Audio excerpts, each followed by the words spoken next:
الحمد لله رب العالمين، وأصلي وأسلم على سيد الأبرار سيدنا محمد وعلى آله وصحبه وسلم أجمعين. اللهم لا علم لنا إلا ما علمتنا إنك أنت العليم الحكيم. اللهم علمنا ما ينفعنا وبارك لنا في علمنا. ربي زدنا علما.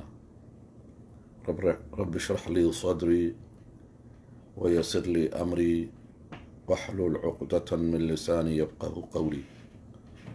ربي يسر ولا تعسر علي. السلام عليكم ورحمة الله وبركاته.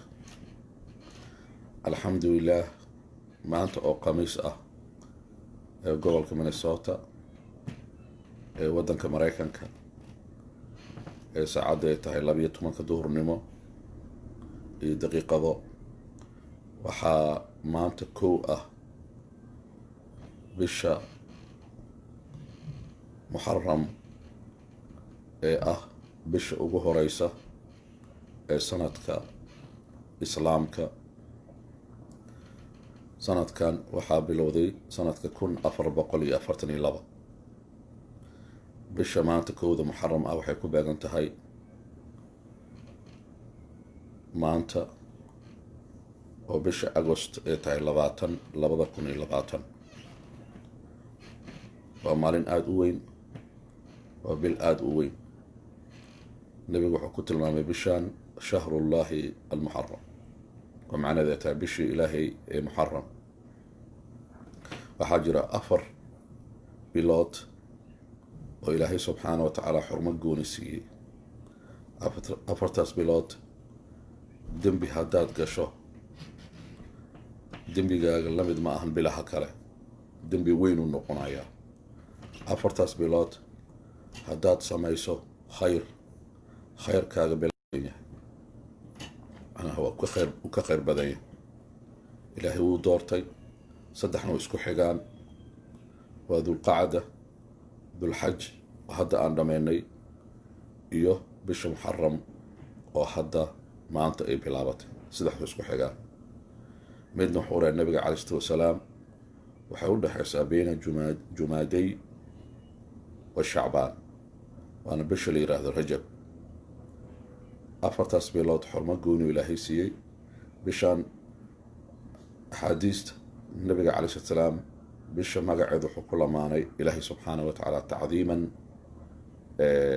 lihada shahr, weyneyn bishaan si gooni loo weyneynayo. nabiga calayhi salaatu wasalaam xadiis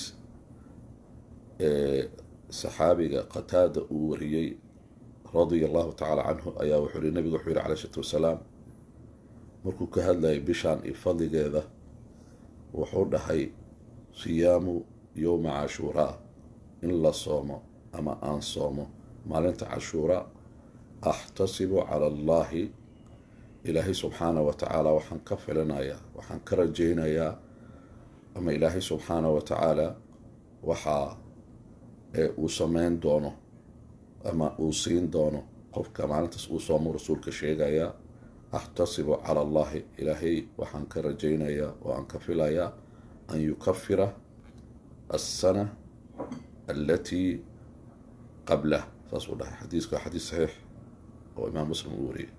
sanadka ka horeeya waxaan sameeyey oo dhan dembigiisa ilaahay inuu ii dhaafo. rasuulka calayhi salaam macsuum uu ahaa, dembilaaw uu ahaa. ilaahay subxaana wa tacaala dembigiisa hore kii dambe uu dhaafay, laakiin annaga rasuulka noo faa'iideynaya. maalintaas faa'iidadeeda maxaa ka mid ah? faa'iidadeeda waxaa ka mid ah maxaa la sameeyaa maalmahan. yowma cashuura waa maalintee? yowma cashuura waa maalinta 10aad. maxay ku timid soonkeeda? taariikh yar ay leedahay. nabiga calayhi salaam madiine markuu yimid ayaa wuxuu arkay maalin kastoo yowma cashuura ah oo maalinta 10aadka ah yuhuudda oo soonto. wuu weydiiyey maxay u soomayaan, maxay u tahay maalintaasi. waxaa la yidhi maalin weynay u tahay, waa maalin wanaagsan, maalintii nebi muuse ilaahay ka badbaadiyey dulmigii fircoon. waa yowm naja allahu muusa calayhi salaam min fircoon wa dulmihi. marka waxaa la dhihi karaa maalinta magaca kale la siin karo waxaa ka mid ah maalintii ka hortaga dulmiga, sababta ilaaha wuxuu ka hortagay dulmi oo ruuxa ugu dulmi badnaa dhulka dushiisa uu waday maalintaas istaagtay. waa maalin sharaf badan oo weyn. markaasaa rasuulku wuxuu yihi calayhi salaam, muuse oo badbaaday hadday u soomayaan farxaddeeda, annagaa kaga xaqnimo badan, annagaa u dhow muuse oo iyaga kaga dhow ee soomuu dhah. markaasi rasuulka calayhi wasalaam wuxuu kaloo xadiis kale uu raaciyey markii uu ogaaday cashuuraa oo ah maalinta 10aad ee bishaan inay yuhuudda soonto si loo khilaafo, sababta xadiis waxaa jiro yuhuud dhaqamo fara badan ayay la yimaadeen oo rasuulkoodii ama nebigoodii calayhi wasalaam ama ambiyadoodii ay ku khilaafeen. markaasi nabiga calayhi salaam wuxuu dhihi jiray khaalifulyahuud ama wanasaara, iyo wanasaara way ku jirtaa, kristanka iyo yuhuudda wixii diinteenna aan sax ku ahayn ku khilaafa. marka inkastoo yooma cashuuraa oo sax ay tahay, laakiin nabiga calay slam wuxuu diidanaa in yuhuudda dadka ay u arkaan in yuhuudda maalintaasi ay weynaysa ee la soomayo. way nabiga calayhi wasalaam ilaahay subxaanahu watacaala wuxuu ku hadlay dhowaan waxyi ilaahay xaggiisu uu ka helay in maalintan fadli gooni ay leedahay. wamaa yantiqu cani ilhawaa in huwa waxyin yuuxa, iskama hadlo wuxuu sheegayo dhan ilaahay xaggiisa ka yimaadaa. marka isagaa dhahay maalintan ajirka la helayo hal sano oo dhanaa lagu dambi dhaafaya oo ah sanadka lasoo dhaafay. marka nabiga calayhi wasalaam wuxuu sameeyey, wuxuu dhahay sanadka soo socda haddaan gaaro waxaan soomi doonaa saan iyaga u khilaafno taasuucaa waa cashuuraa, micnaheedu ah 9 oo ah maalinta yooma cashuuraa maalin ka horeysa, iyo waxaan soomi doonaa iyo 10aadka. marka sidaasaa sunno ah. marka culummadu waxay dhaheen waxaa loo soomi karaa maalintan fadligeeda maalin ka horeyso iyo maalinta cashuuraa waa 1, ama wuxuu soomi karaa qofka maalinta cashuuraa iyo 11aadka waa 2. qofkay ku adkaato maalinta cashuuraa kaliya hadduu soomo wax dhibaa ku jira ma laha. laakiin khilaafan lilyahuud si nabiga calayhi salaam loo raaco sunnadiisa waxaa fiican 2 maalmood in la soomo, cashuuraa maalin ka horeysa ama maalin ka dambeysa. waxaan rabaa inaan kusoo gabagabeeyey marka maalintan acmaasha la sameynayo iyo maalmahan 1 laga bilaabo ilaa bisha ay ka dhamaato. waxaa la yidhi rasuulka calayhi wasalaam bil uu kaga soom badnaa bishaan ma jirin fadliga ay leedahay darteeda ilaa bisha ramadaan. marka bisha ramadaan waxaa nabiga calayhi wasalaam uu maaragtay uu noo sheegay inay tahay bisha keliya oo gebi ahaanteeda la wada soomaya, waajibna ay tahay. laakiin bishaan waajib ah waa sunna, laakiin soonkeeda bisha inteeda badan waa sunna. intaas waxaan rabaa nafteeda inaan xusuusiyo, idinkaan idin xusuusiyo maalmahan oo bisha oo dhan xasano kasta ay samayso way ka fadli badan tahay maalmaha kale. marka waxaan ku dardaarmayaa hal duco markay ugu yartahay subax walba akhri ducada ah laa ilaaha ila allah waxdahu laa shariika lah lahu lmulku walahu alxamdu wahuwa calaa kulli shayin qadiir. ducadaasi salaada subaxa kadib akhri ugu yaraan 100 jeer. xadiis ayaa jira nabiga calayhi salaam uu yiri si fadliga lagugu kordhiyo xasanaadka aad ka helaysid. xadiis ayaa jira nabiga calayhi wasalaam uu yiri qofkii 100 jeer akhriya ducadaasi wuxuu helayaa 100 xasanaadaa la siinayaa, 200 dembi uu galaa laga tirtirayaa, 300 maqaamaada kor loo qaadaya, 4 shaydaan oo dhan qofkaasi ama jinni ha ahaado ama insi ha ahaado maalintaasi wax uu ka qaadi karo ama uu dhaawici karo ama uu geli karo ma jirto. waxaan kusoo gabagabeynaya qiso kooban. nin waxaa jira oo sheekh ah oo gabar jinni galay uu ku akrinayay qur-aanka. culamo badanaa isku dayday way kari waayeen. isaga markuu ku akhriyay qur-aanka suuratu saafaad markuu marayay uu qayliyey hore waa ka baxayaa, laakiin bishard adiga inaan ku galo. ninkii wuxuu yidhi waa kuu ogolaanayaa macnaha haddaad igeli kartid inaad aniga i gasho, laakiin ballanqaad haddaad gabadha ka soo baxdo mar dambe inaadan ku laabanayn. wuxuu yidhi waa ballanqaaday. wuu soo baxay. markuu ka soo baxay gabadhi way nafastay, alxamdulilah way caafimaaday.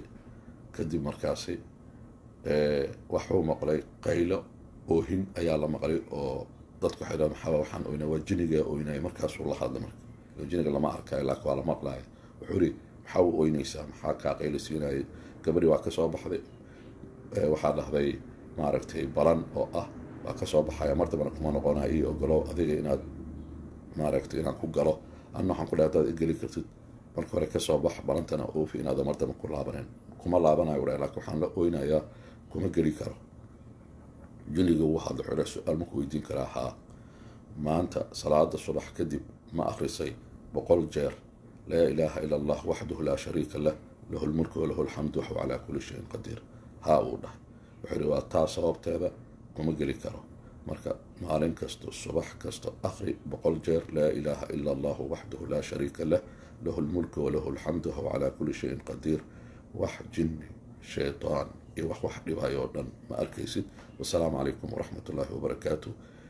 videogan haddaad faafiso qof walboo dhegaysto oo maalinta cashuuraa soomo, maalin ka hore maalin dambe soomo, qof walbo oo dhegaysta oo ducadaas xifdiya oo ku dhaqma, wax alle wixii xasanaad ee wada helaya dhan adna ilaahu ku siinayaa. waxaan kugu duceynayaa haddaa videogan oo khayrka aada faafiso. ilan khayrka waa la faafiyaay. rasuulkuna wuxuu yihi man daala calaa khayrin kafaacilihi kamaa qaala nabiyu sala allahu alay slam. qofkii khayr qof u tilmaama waxay la mid tahay isagoo sameeyey oo kale. qofkaas aada u tilmaantay, laba qof aa u tilmaantay, laba khayr, 1000 xasanaada heleen waa lagu xisaabinaya. qofkii videogan faafiya ilaahu 5 kow carabkiisa ku qatim laa ilaaha ila allah muxameda rasuulullah markuu dhimanayo isaga iyo ehelkiisa. 2 ilaahu subxaana wa tacaala muraad kasta uu leeyahay oo khayr ugu jiro ilaahu u sahal, maantadan u sahal. 3 ilaahu albaabada shartoo dhan ka wada xir intuu nool yahay, albaabada khayrkoo dhan wada fur intuu nool yahay. 4 hadduu ilmo leeyahay baariyaal ilaahu ugu wada dhig, hadduusan lahayn ilmo baariyaal ilaahu sii. 5 shaqo hadduu haysto ilaahu shaqadiisa u barakee. hadduu business leeyahay businesskiisu u barakee ama businesskeeda u barakee. haddii waxba idan haysan ilaahu income oo xalaal ah oo baraka leh meel ayaan ka filaynin ilaahu waafaji. wasalaamu calaykum waraxmat ullaahi wabarakaatu.